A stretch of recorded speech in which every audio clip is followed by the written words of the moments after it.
y'all, it's Chocolate Torpedo again, and I'm back after, what, 5 months? I know it's been a while, but life got in the way, I guess, and I haven't really felt like making a video, to be honest.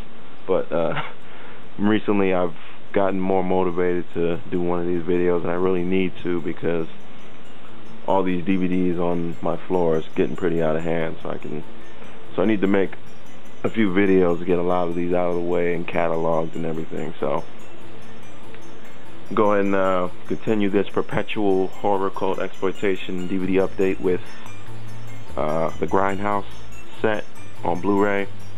Everybody and their grandma has shown this, so I'm not going to go into too much detail, but this is definitely the one to get of these films if you have a Blu-ray player, of course. Next up we have The Human Centipede, and this is one that has been getting kind of mixed reviews. Mostly it's been shit on, but I decided to pick it up because it was $9.99 at Best Buy.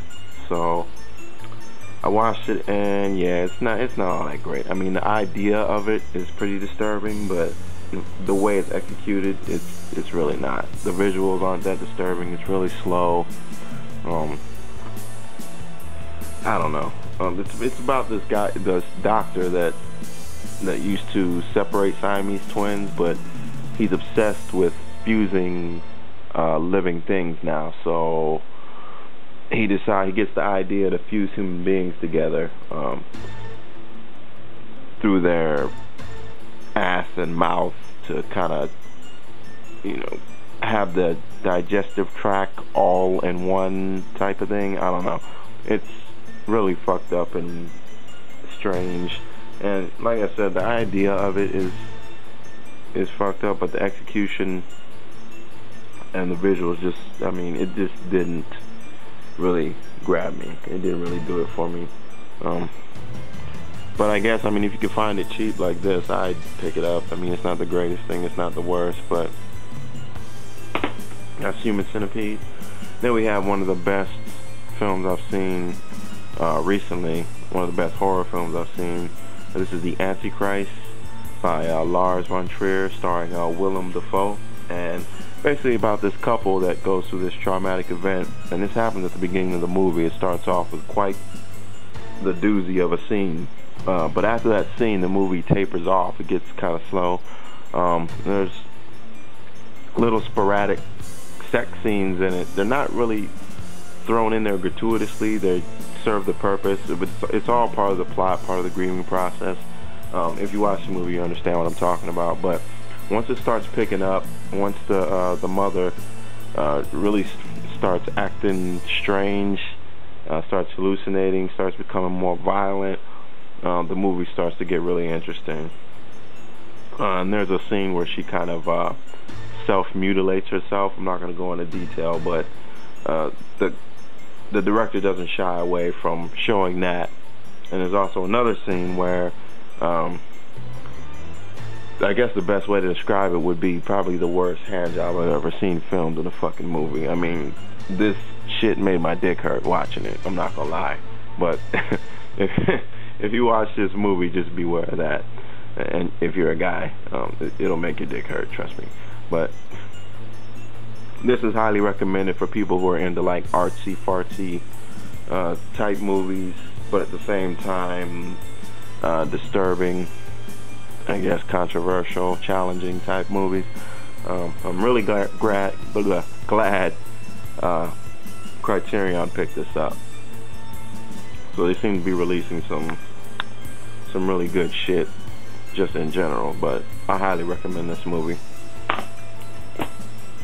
And then we have one of the best horror films of all time, in my opinion, one of my favorites, definitely my favorite Bob Clark film. Just edges out the original Black Christmas. This is Death Dream. I watched this twice since I got it, loved it both times. Basically about this family. They find out their son Andy was killed at war. Of course they're distraught, they're broken up. The mother's in denial. They go to bed that night after finding out the news. The dad hears a noise. The rest of the family eventually hears a noise too, so they get up They go and check the house to see what the noise is. They go downstairs. They see the doors open. No one's there. They close the door only to find Andy standing behind it, their son that they thought was killed in war. The dad's happy. The mom's ecstatic. But something's a little bit off about him. And the dad starts noticing more and more about Andy's behavior, about how he's just lifeless, I guess. And of course the mom's still in denial. She doesn't want to really acknowledge what's going on, which is understandable. But the rest of the movie goes on pretty much like that. And I don't want to go into too much detail to spoil it for people that haven't seen this, but this is just a highly recommended horror film that pretty much hardly ever gets mentioned. But definitely pick this up if you've not seen it. And this is one of the worst horror films I've ever seen, Pet Sematary 2. Nowhere near the original. Stars Edward Furlong and Anthony Edwards from ER. And I don't know, it's trash. It's amazing how Edward Furlong went from being in one of the best sequels of all time in Terminator 2, the same year that this came out, to being in one of the worst. And then this is Pet Sematary, the original. Definitely way better than the second one, but I don't need to say that. I remember watching this as a kid, and the woman in here with the spinal meningitis, just wow. When I watched this again recently, I was getting nightmares still. So definitely a creepy movie, but most people know about this, so I won't talk about it too much. Alice, Sweet Alice, starring a young Brooke Shields. This one's definitely another recommended movie that a lot of people don't talk about, but definitely needs to be seen by more horror fans, or so-called horror fans. That dude is nasty. Oh, man. That's Alice, Sweet Alice. Definitely check this out if you've not seen it.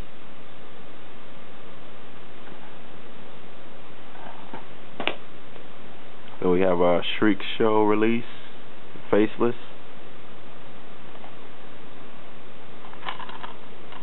And this is a Jess Franco film.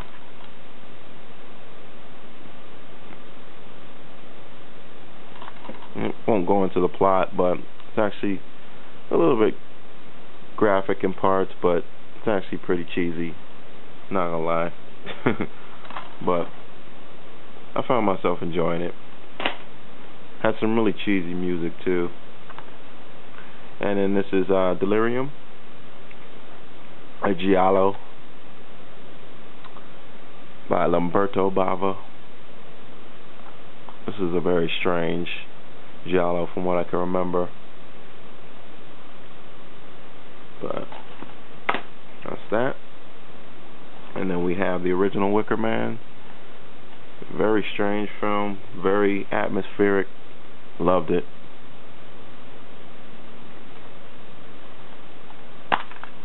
It's a 2-disc. That classic film.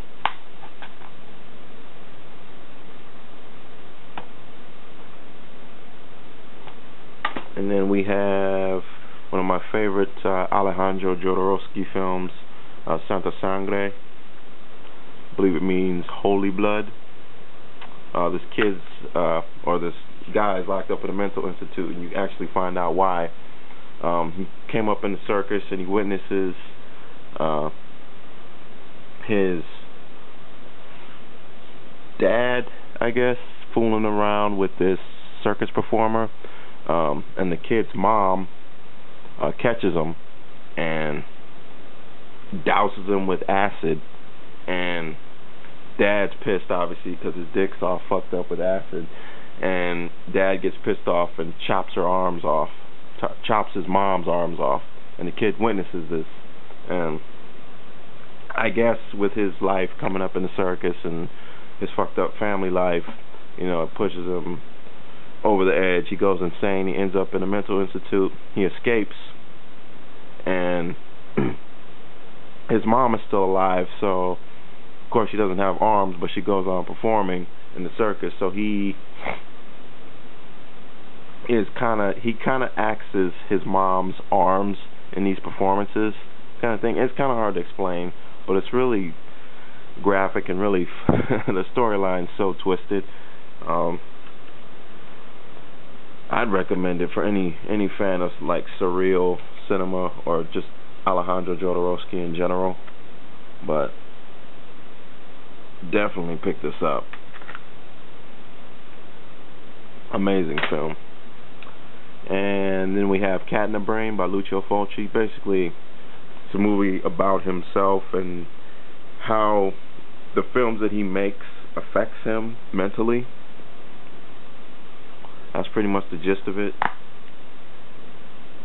Pretty gory. It's got scenes from one of his other films, Touch of Death. That one's pretty disturbing as well, pretty violent. But and this is a Grindhouse releasing. So, and then we have Dog Soldiers, the Steel 10 or the Steel Book.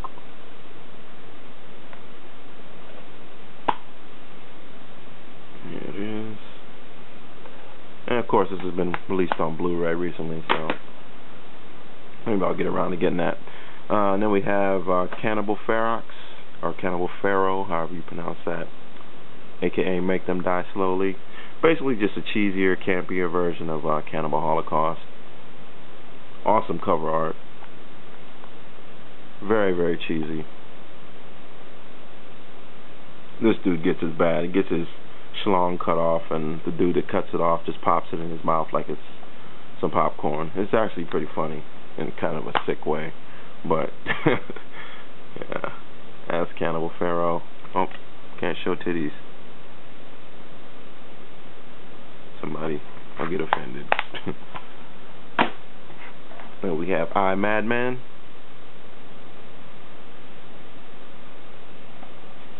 Remember this being pretty good. Don't remember much about it. It's been quite a while since I watched it, but another one of those films that's very good, but underrated, not mentioned a lot.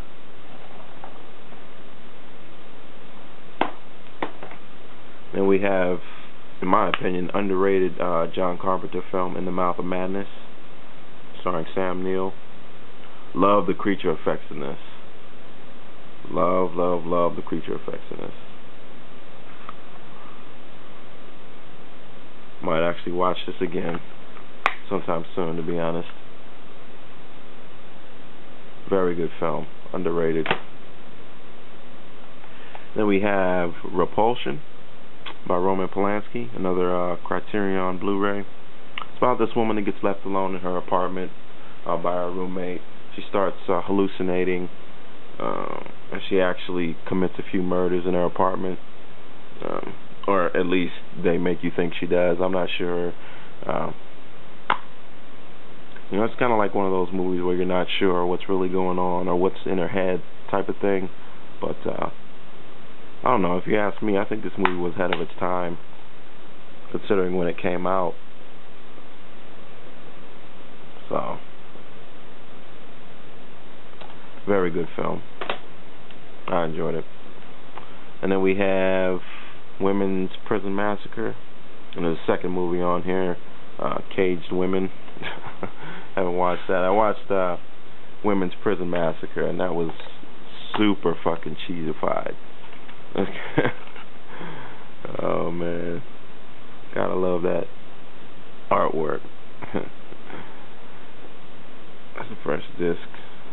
Second disc. Really cool.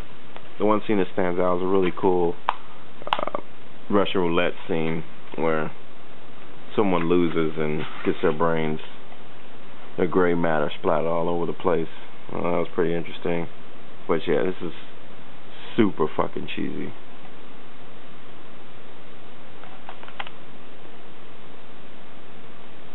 A lot of unintentionally funny parts. I'm not gonna lie. American Werewolf in London on Blu-ray. Let's go into that. And Cycles in Love, super cheesy. are actually pretty funny in parts. But I mean, you know, what do you expect with this type of movie? I enjoyed it. I mean, it's not for everybody, but